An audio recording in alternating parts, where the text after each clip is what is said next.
They laughed, they doubted, they whispered behind your back. But success has a strange way of making noise, by making you silent in the crowd and them silent in their judgment. Every person who ever achieved something extraordinary has walked through the storm of doubt. Not the polite kind of doubt, the quiet question that lives in your own mind, but the sharp, cutting doubt that comes from the mouths of others. You know it when you hear it. The subtle laugh when you share your dream. The quick change of subject when you speak about your plans.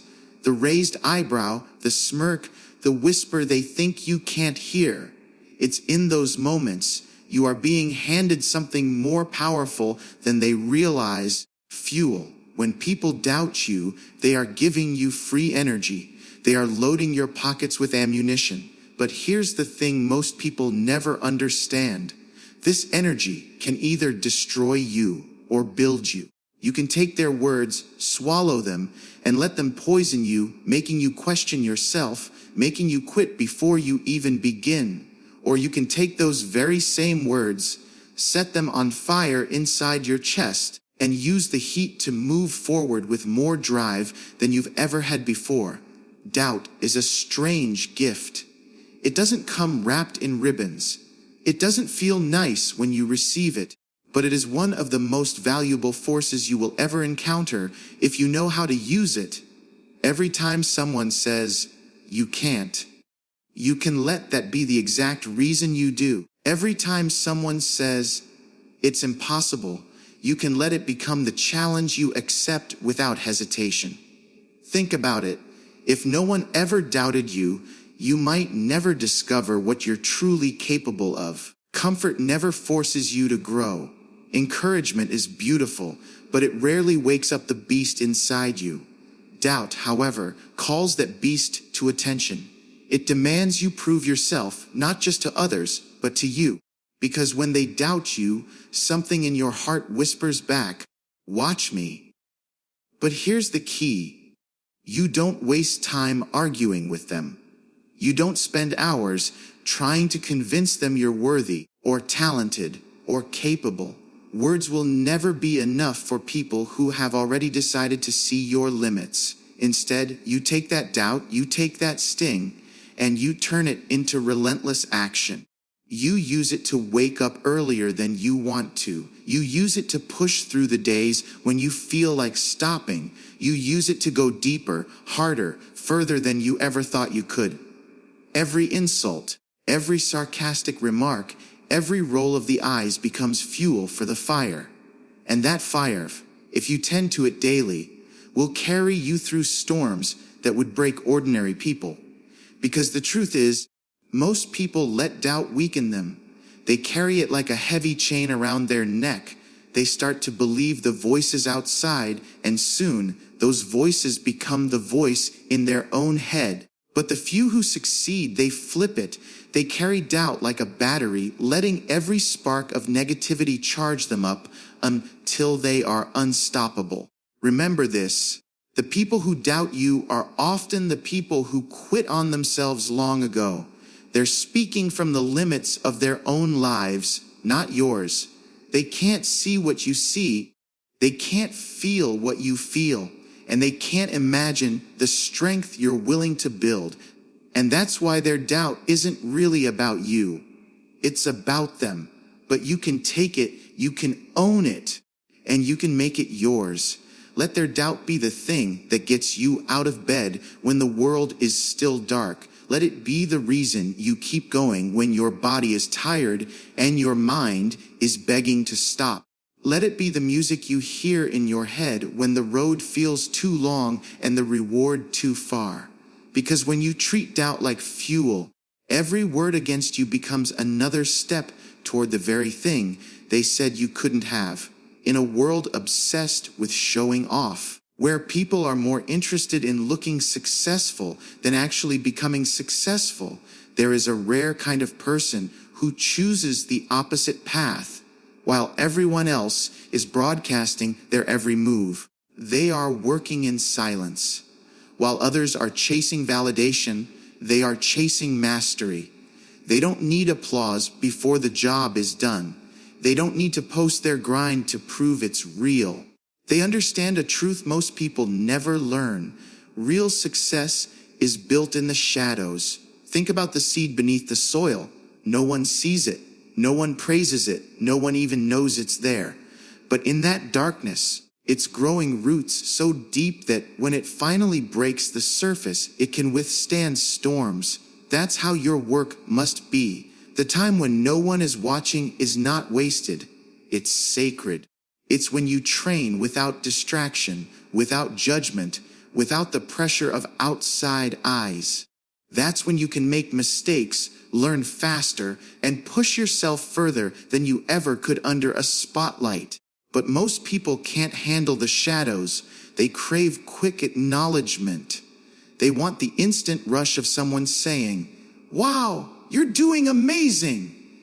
They post their first step as if it's the finish line, and then wonder why they run out of energy before the race is over. They forget that the quiet stage of preparation is where strength is built. You can't rush it. You can't skip it.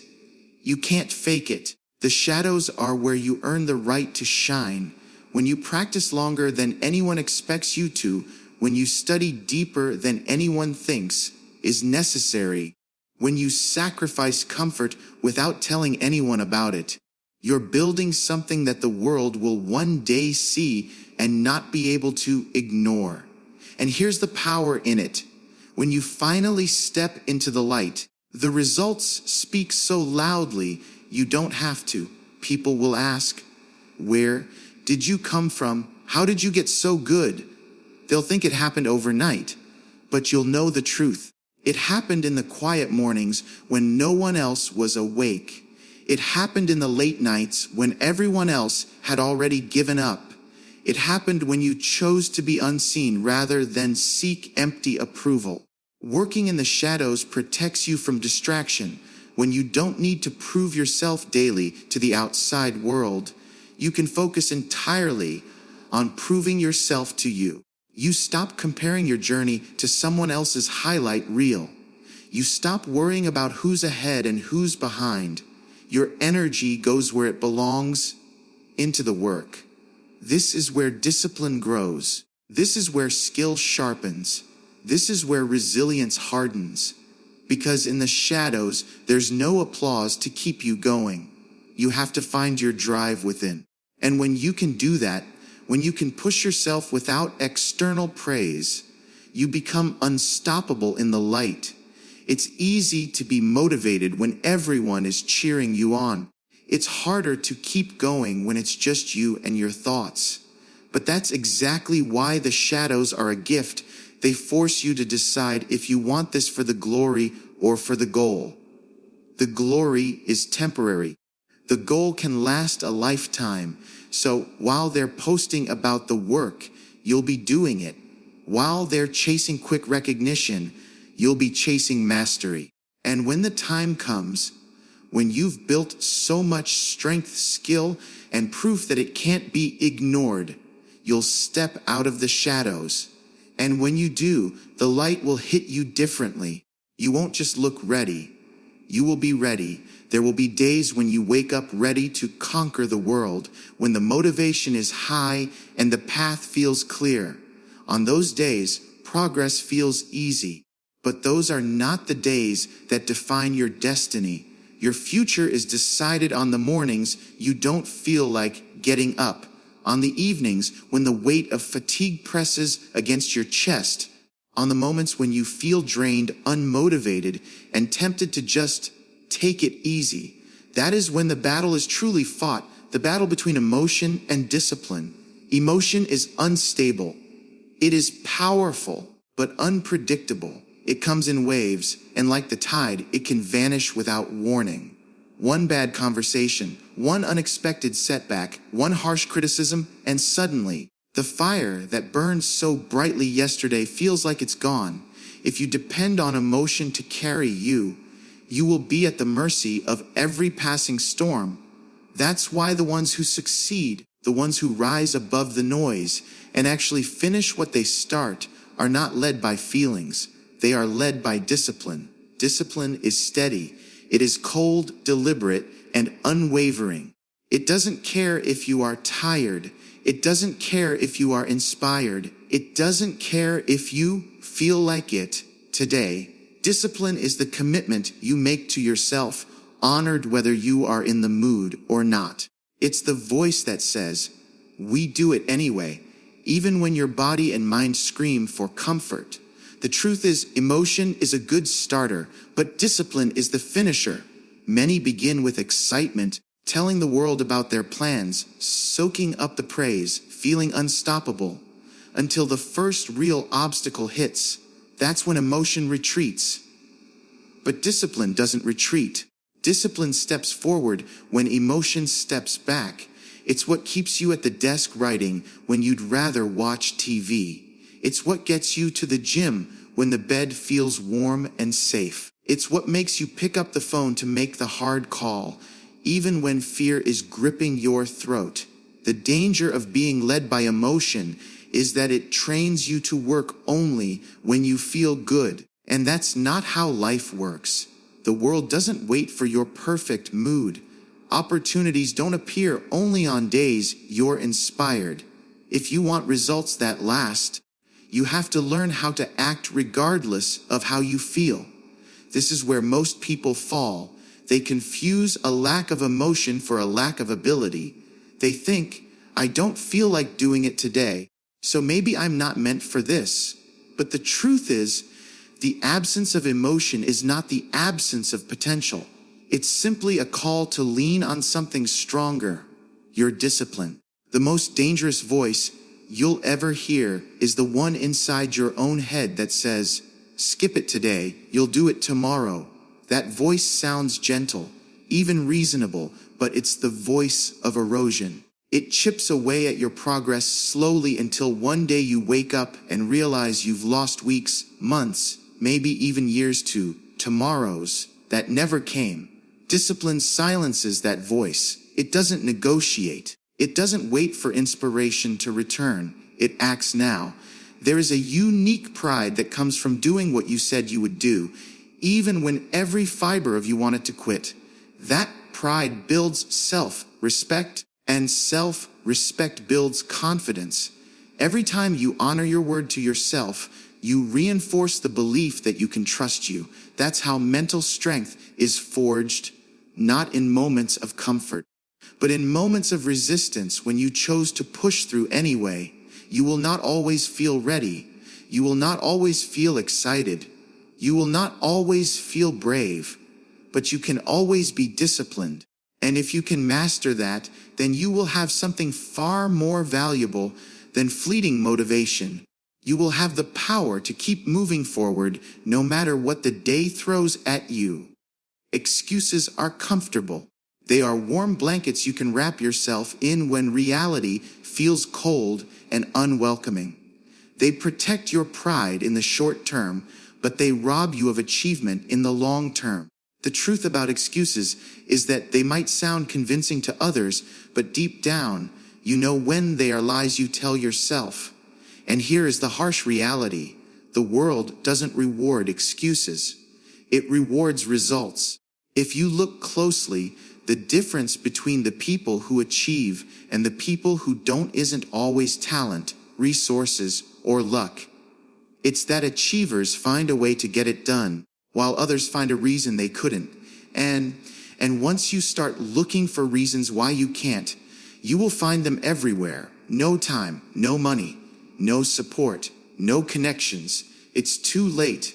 It's too early. It's too risky.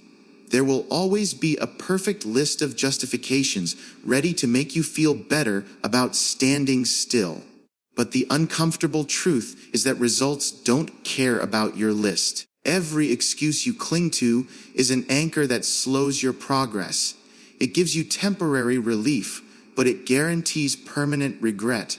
Think about how many dreams have died not because they were impossible, but because someone gave themselves permission to delay, to avoid, to not try.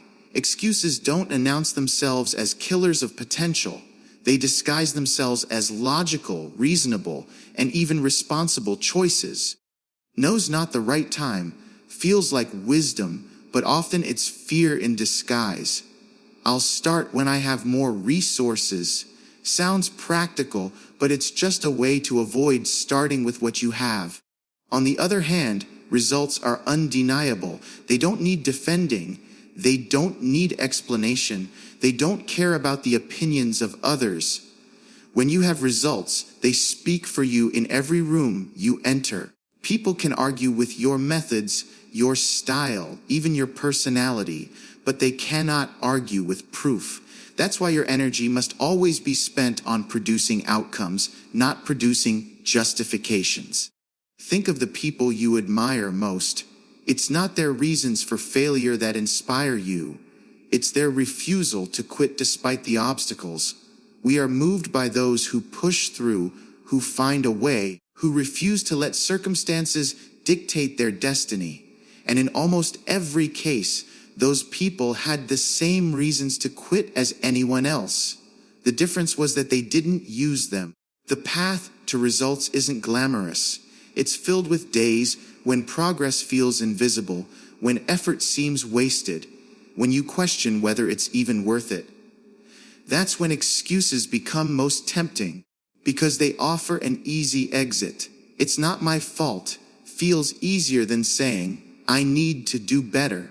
But the moment you accept an excuse, you hand over control of your future to something outside yourself. You decide that your circumstances are stronger than your will. If you want to silence doubters, if you want to walk into a room and let your achievements do the talking, you must develop a zero-tolerance policy for excuses. Every time an excuse rises in your mind, challenge it. Ask yourself, is this a reason or is it a story? And if it's a story, replace it with action, even small action, because action compounds. Excuses don't. You can't build a reputation, a career, or a legacy on what you almost did. The world only remembers what you finished. It's not the person who said they could who gets the reward. It's the person who showed they could. That's the truth you have to carry with you. Explanations fade, but results last. And if you commit to producing results day after day, you'll never have to defend yourself against criticism. Your work will stand taller than any excuse ever could. We live in a world addicted to speed. Fast money, fast fame, fast results. People want everything now, as if the clock owes them instant rewards just for showing up. And when results don't come in a week, a month, or even a year, they throw away the plan and start chasing the next quick fix. But the truth is, anything that arrives too quickly can vanish just as fast. Real success, the kind that lasts, is built through patience. Patience is not weakness. It's not passive waiting. It's one of the most dangerous weapons you can carry. Patience is the ability to keep working when there's no applause, no recognition, no sign that what you're doing is even working. It's staying committed to the process when the outcome feels invisible. Most people can't handle that kind of silence.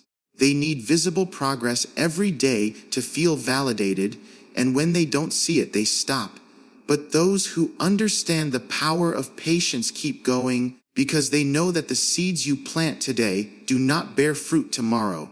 Growth is invisible long before it is obvious. Think about a tree. For years, it grows its roots underground, unseen, unnoticed. If you judged it too soon, you'd think nothing was happening, but under the surface, it's building the foundation that will allow it to rise high without toppling over in the wind. That's what patience does for you. It allows your foundation to deepen so that when you finally rise, nothing can shake you down. Impatience is the enemy of greatness. It makes you quit too early. It makes you chase shortcuts that cost you more in the end. It tricks you into thinking you're falling behind when, in reality, you're just building at a pace that ensures stability. Remember this: the time you spend learning, perfecting, and strengthening is never wasted. You are stacking layers that others will never see, but those layers are what will make your results unshakable. Patience also gives you an advantage over your competition. Most people will stop chasing their goals because they didn't see results fast enough. That means the longer you hold your ground, the fewer people you'll have to compete with. Every day you stay in the game while others drop out, you increase your chances of being the one still standing when the prize finally appears. And patience is not just about waiting, it's about how you wait. Anyone can stand still and claim they're being patient, but real patience is active. It means improving while you wait, adjusting your strategy while you wait, sharpening your skills while you wait. You're not sitting in the dark, hoping something happens. You're working in the dark, knowing something will happen. You also have to remember that some of the greatest rewards in life come when they're truly earned, not when they're rushed. There's a deep satisfaction in knowing you stayed with something long enough to earn it fully. You respected the process, and the process respected you back. Instant success doesn't give you that depth of pride. It gives you a quick high, but no lasting foundation. When you learn to use patience as a weapon, you stop rushing to prove yourself on someone else's timeline. You stop comparing your progress to theirs because you know your journey is different. You understand that success is not a race against them. It's a test of whether you can keep moving when it feels like nothing is moving for you. And in those moments, patience keeps you dangerous. Because while everyone else is quitting, you're still building. You can argue with opinions. You can debate beliefs. You can fight over words until your throat is sore and your patience is gone. But you cannot argue with proof. When results stand in front of someone, they strip away every excuse, every doubt, every reason they once had to say you couldn't do it. That's why success is the most powerful statement you will ever make, because it doesn't ask for approval, and it doesn't require explanation. It stands on its own. Critics thrive on words. They will pick apart your ideas, question your skills, and challenge your vision. If you try to fight them with more words, you enter their arena, where their opinions feel like weapons. But the moment you put results on the table, the conversation changes.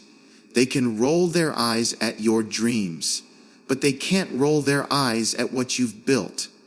They can mock your ambition, but they can't laugh at what is undeniably real. Success has a way of silencing even the loudest doubters. It doesn't need to shout to be heard. In fact, it is the quietest form of revenge you will ever have. You don't need to defend yourself when your achievements stand as evidence. It's like showing someone the sun. They can close their eyes, they can look away, but they can't deny it's shining. And the beauty of this truth is that it frees you from wasting energy on arguments that will never matter. Too many people exhaust themselves trying to convince others to believe in them, to understand their vision, to support their journey. But why beg for belief when you can build something undeniable? When the results are there, the belief will follow. Or it won't, and it won't matter. Because the world respects outcomes, not intentions. This is why your focus must always be on the work. Let others talk. Let them question. Let them think you're wasting your time. They don't have to see the vision. They don't have to understand the grind. They don't have to be convinced. Your only job is to keep producing proof until there is no room for doubt. And understand this. Success doesn't just silence others, it transforms you. When you start seeing the physical, measurable results of your effort, something shifts inside you. You no longer seek external validation because you have internal certainty. You've seen with your own eyes what you are capable of. That self-belief is far more valuable than any applause you could get from others. It also changes the way the world interacts with you. People treat proof differently than they treat potential. Potential is easy to dismiss. Proof is hard to ignore. Before you have results, people will see you as a dreamer. After you have them, they will see you as a doer. And there is a weight, a respect that comes with being known as someone who delivers. The best part, you don't have to announce your success. It announces itself. You won't have to tell anyone you worked hard. They'll see it. You won't have to convince anyone you were serious. Your achievements will make that clear. Your results become your spokesperson, your shield, your undeniable truth. This is why you must be patient enough to let your work speak for you, disciplined enough to stay focused when recognition feels far away, and relentless enough to keep building until your proof is impossible to ignore. Because once you reach that point, words become irrelevant. The conversation ends. The critics go quiet. And all that remains is the undeniable reality of what you've achieved. When you're on the path to building something extraordinary, you will encounter resistance. Some of it will be subtle, small comments, passive, aggressive remarks, the quiet doubt in someone's eyes. Other times, it will be direct, insults, challenges, even attempts to undermine what you're doing. And in those moments, you'll feel the pull to fight back on their terms, to match their tone, to answer insult with insult, to prove your worth through confrontation. But here's the trap. The moment you lower yourself to their level, you've already lost the advantage. You are not in the business of winning petty arguments. You are in the business of building something greater. Every second you spend responding to negativity is a second stolen from your progress. That's why the most powerful move you can make is to rise above it, to keep your focus where it belongs, and to refuse to let them pull you into their small world. Understand this. People will try to drag you into the mud because they can't reach you where you're going. Their goal is to make you waste time, energy, and emotion on battles that do nothing for your future. And it works on those who can't control their ego. But the disciplined, the focused, the relentless, they know better. They understand that silence, progress, and success are far more effective responses than any verbal comeback could ever be. Staying above their level doesn't mean you're weak. It means you're untouchable. It means you understand that not every action deserves your reaction. You're not running your race to prove something to them. You're running it to prove something to yourself. And if that's the case, why would you ever let them set the pace or choose the battlefield? When you rise above, you force them to confront the emptiness of their own noise. They can't argue with someone who refuses to engage. They can't win a fight you never entered. And when your results start speaking for you, their attempts to belittle you will look smaller and smaller until they fade into irrelevance. Think about the energy it takes to trade jabs with someone. Even if you win the exchange, what have you gained? A moment of satisfaction, a brief ego boost. And what have you lost? Time that could have been spent working, improving, building, and getting closer to your goal. That trade is never worth it. The better trade is to keep moving forward while they stay stuck exactly where they are. You have to remember that not everyone is capable of seeing your vision. Not everyone will understand your path. Some will criticize you simply because your ambition makes them uncomfortable with their own lack of action. Their resistance is a reflection of them, not you. If you understand that, you won't feel the need to respond to every jab. You'll realize that their opinion can only hurt you if you give it space in your mind. The strongest people are not the ones who win every argument. They are the ones who don't need to argue in the first place. They let their work, their discipline, and their results do the talking. They know that when the dust settles, no one will remember who said what in a heated moment. They'll remember who rose above and kept going. Rising above doesn't just protect your progress, it protects your peace. And when your mind is free from petty distractions, you have more focus, more energy, and more clarity to pour into your mission. That's how you outpace them, outlast them, and eventually leave them behind without ever having to step into their world.